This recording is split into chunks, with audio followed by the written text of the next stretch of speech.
Welcome, everybody. It is your boy, Baron Baptiste, and this is a place where we can tell the truth and the truth can be told. Please subscribe to the channel. Send your questions to disruptingthedrift@baronbaptiste.com. We've got a really good question today. We're going to talk about what it is and how to handle criticism, people that criticize you. And there is a lot of that going on and down in the world. David, how you doing, man? Fantastic. Always better when I'm with you, my. Yeah, right. It's just like that's my standard statement, and I'm sticking with it. Yeah. Cancel culture is coming on like it's just everywhere. The world and people are divided. People are canceling each other. It doesn't even matter what side of the political spectrum. The conservatives are canceling conservatives. The Democrats canceling Democrats. Kids canceling parents, people just feuding, people going after their bosses, cancel all the cults, cancel all the leaders. If you're a white dude, you're especially effed. Yeah. Hey, so we've got a good question here. Here it is. How can I constructively respond to and grow from criticism? I have a family and some people I work with that seem to often criticize me. I've been embracing the perspective that it's not the critic who defines my self-worth, but rather my own actions and resilience in the face of adversity. But still, I find myself getting sucked into feeling angry when people talk about me. Any advice would be helpful. That's good. It's a perfect place to bring that. Yeah. I'm reminded of something. I think it's Stoic Wisdom, and I don't remember the author, but 2,500 years ago. And who was it? It was Epictetus. He said, if they knew my real flaws, they wouldn't have just chosen those to complain about.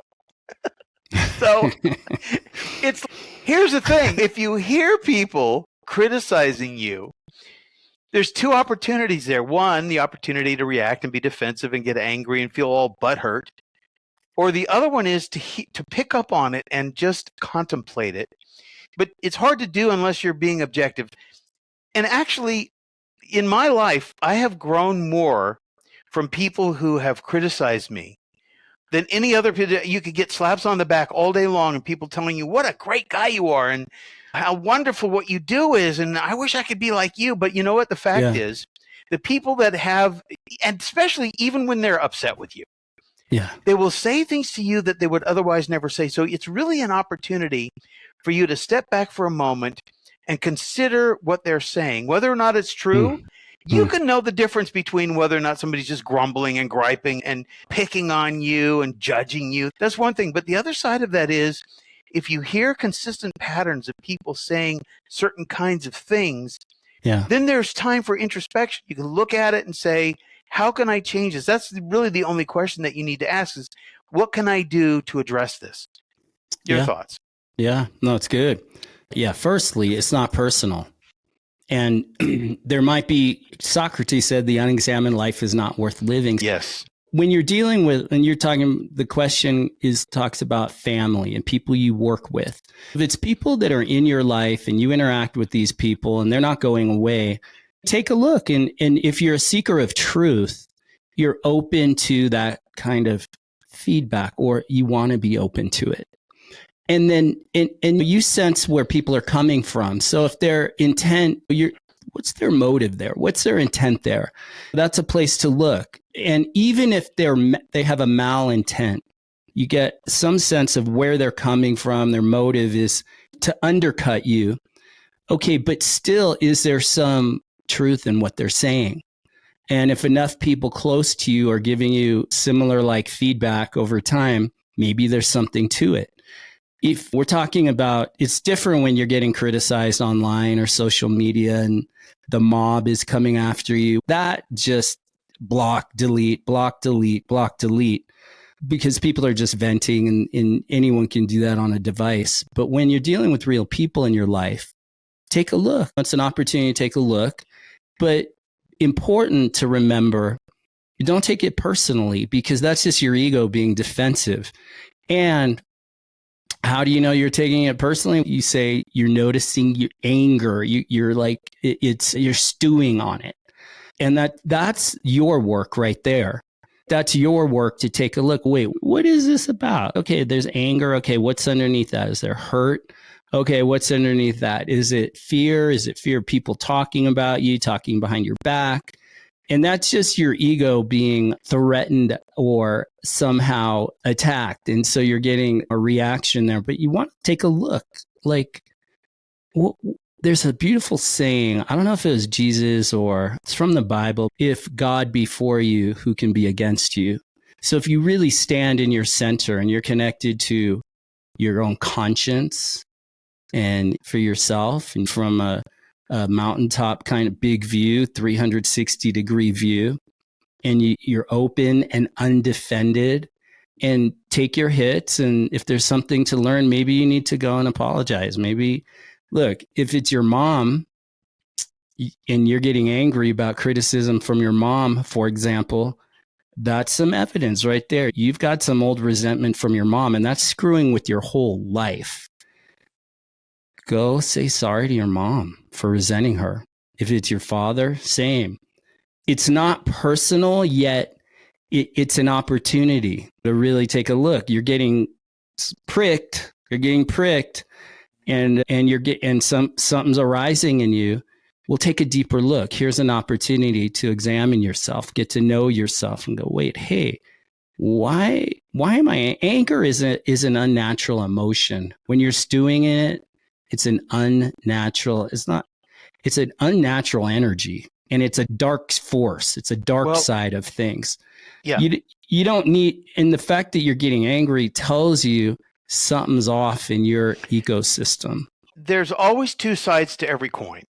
And one of those sides is that there are people who genuinely try to do the best that they can, and up against difficulty and different kinds of challenges and odds against them.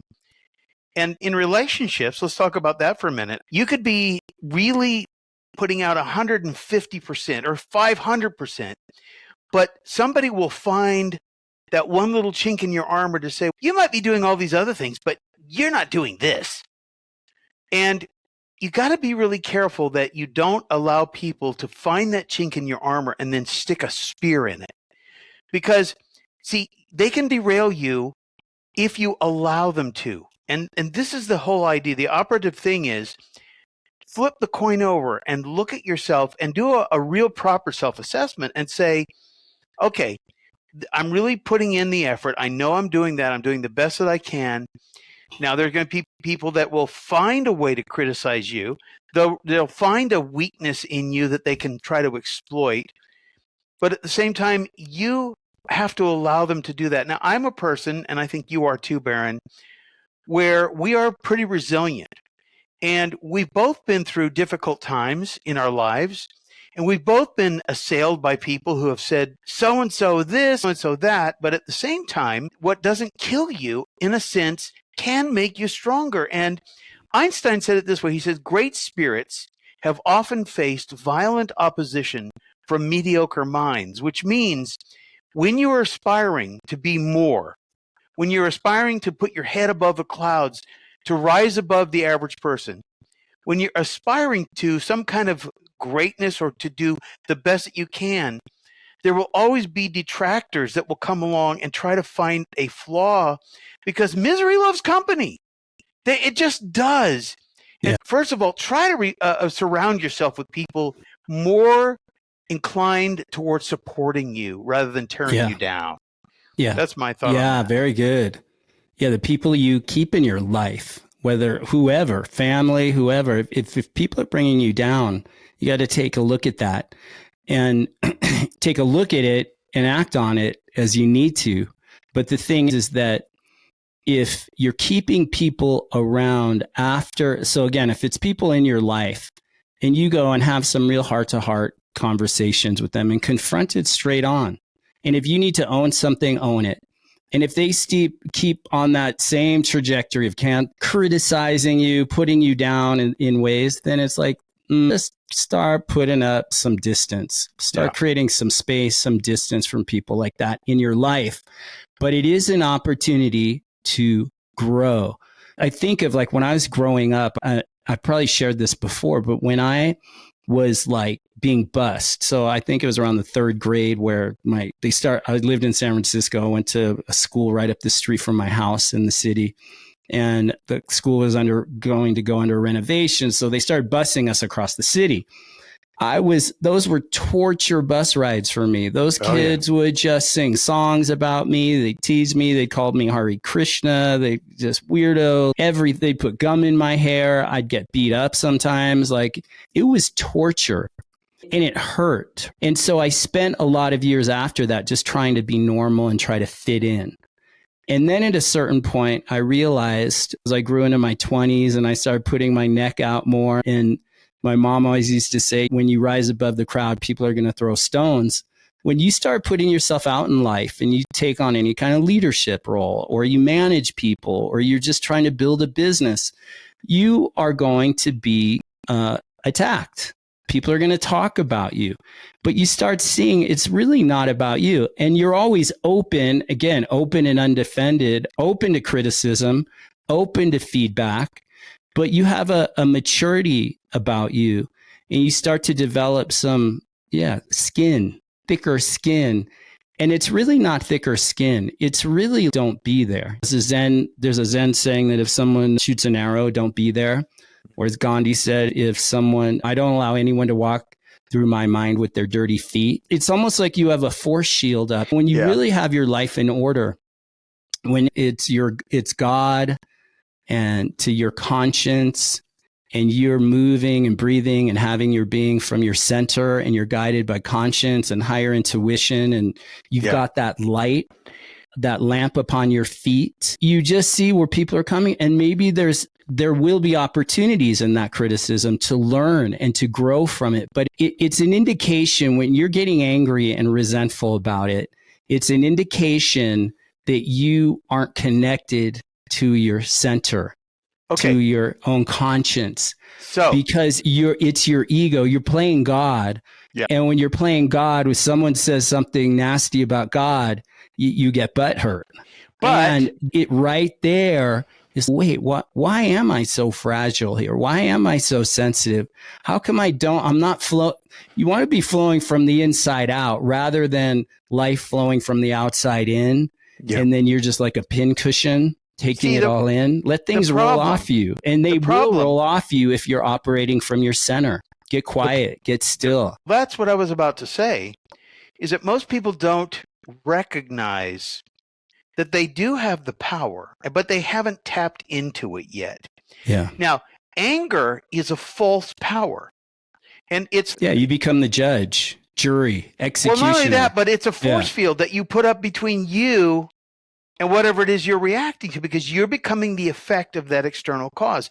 People are pushing your buttons now, and this can happen overnight. If a person determines that they can tap into that objective power, the calm power, through meditation, through getting quiet, not through a mantra, by the way, but through a be still and know kind of exercise where you observe the thoughts. The only way you can get out of being butthurt is to step back long enough to let that thought go. Because as long as you entertain it, it's going to keep kicking you in the rump, so to speak. Yeah. And if you just step back for a minute, I know sometimes when I get upset by something, I have a dark bathroom, and I'll just go in this dark bathroom alone with myself, and I'll watch my thoughts, objectively try to watch my thoughts long enough. And if I do, guess what happens? Those thoughts begin to, and it's like a movie theater when the light comes on after the movie's over, the light starts to come up in my conscious mind, and it releases me from the reactive part of my being. Objectivity and meditation are the key to releasing an ultimate power within you. I used to love to watch the TV show when I was a young kid called Kung Fu.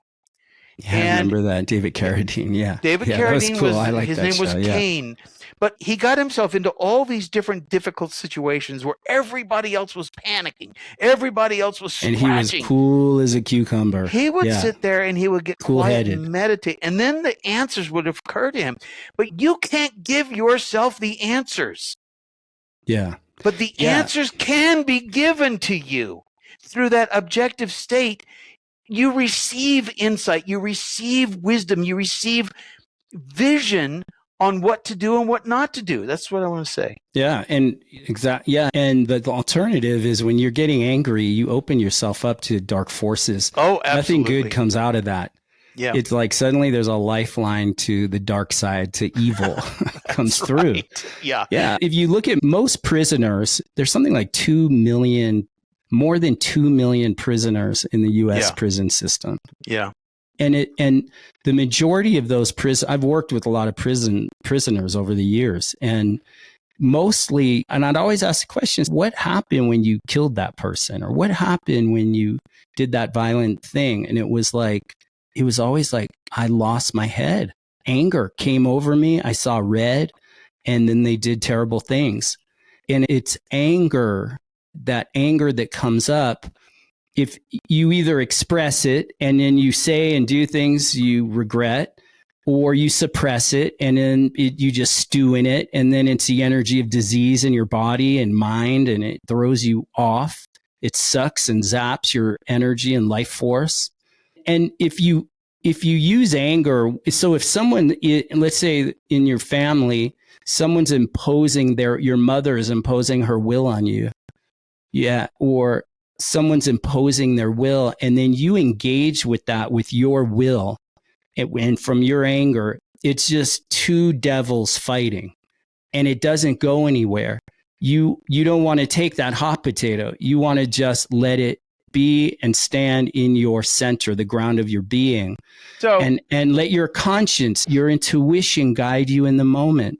And it's a wholly different result and a wholly different outcome. And you walk away free. In a way, it's prioritizing what's important to you. Having your priorities is freedom. And are you going to let someone rob you of your freedom? Are you going to let someone rob you of your peace of mind? Are you going to let someone rob you of love? If you really have love and you're really in your center and connected to your conscience, you only can come from love.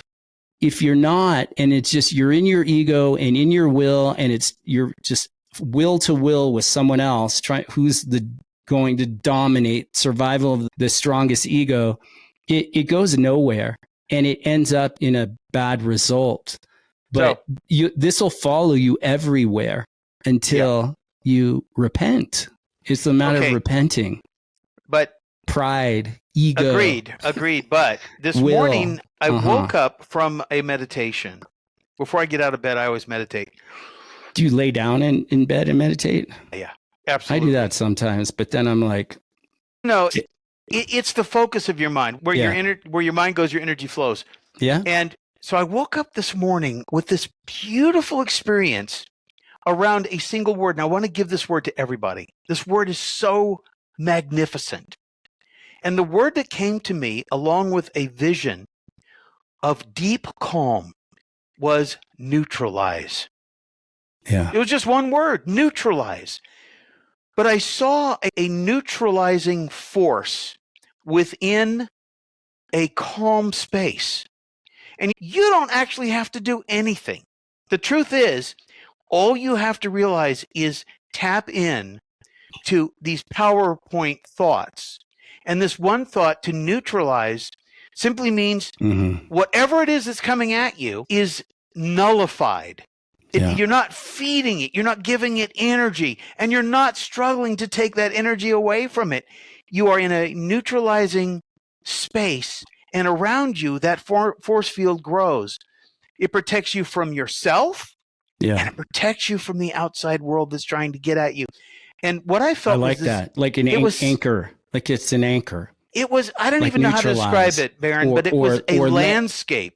It was a landscape of a deep calm. That's all I can describe to you. Yeah. And I felt it in my soul, this deep calm. I have all these issues that I have to deal with every day of my life, all these complex issues. But the deep calm took that all away. It didn't matter about those issues anymore once I embraced the deep calm.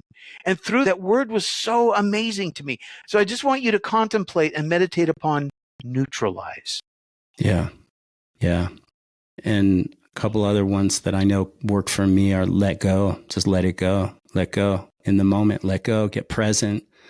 Get present. All is well. All is well. All is well. But get present. Get present to your body. Stop. Again, drop in. Fall awake. Get present. Neutralize. Let go. Wake up. Get here. And when you get present, it's not just getting present in your body. That's not enough. It's getting present to the presence of something greater, what I'll call your creator, your conscience, the ground of your being. Get present to the presence of calm, that calm force that comes through.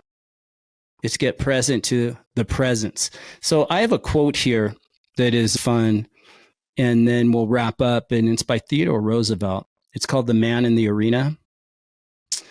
It is not the critic who counts, not the man who points out how the strong man stumbles, or where the doer of deeds could have done better. The credit belongs to the man who is actually in the arena, whose face is marred by dust and sweat and blood, who strives valiantly, who errs, who comes short again and again, because there is no effort without error and shortcoming. But who does actually strive to do the deeds? Who knows great enthusiasms, the great devotions, who spends himself in a worthy cause, who at the best knows in the end the triumph of high achievement, and who at the worst, if he fails, at least fails while daring greatly, so that his place shall never be with those cold and timid souls who neither know victory nor defeat. And it tells you about the man's character. It tells you that he was a real man. Yeah. Because real men are not afraid of failure. Real men grab failure by the back of the neck and then try to find a way to overcome it. And they aren't guided by what people think of them. That's right. It may hurt in the moment, fair, but let it go and know that failure or victory, either way, you will be judged. Yeah. And it's just what human beings do when they're not in their center of love. All right. You all, thank you. Please subscribe, leave comments if you're watching on YouTube. We drop these twice a week on YouTube to disrupt the drift on YouTube. And stay blessed, stay bold, stay well, keep disrupting the drift in your mind, in your life, and keep truing up to the light of truth. All right, y'all. Peace out. Thank you, David.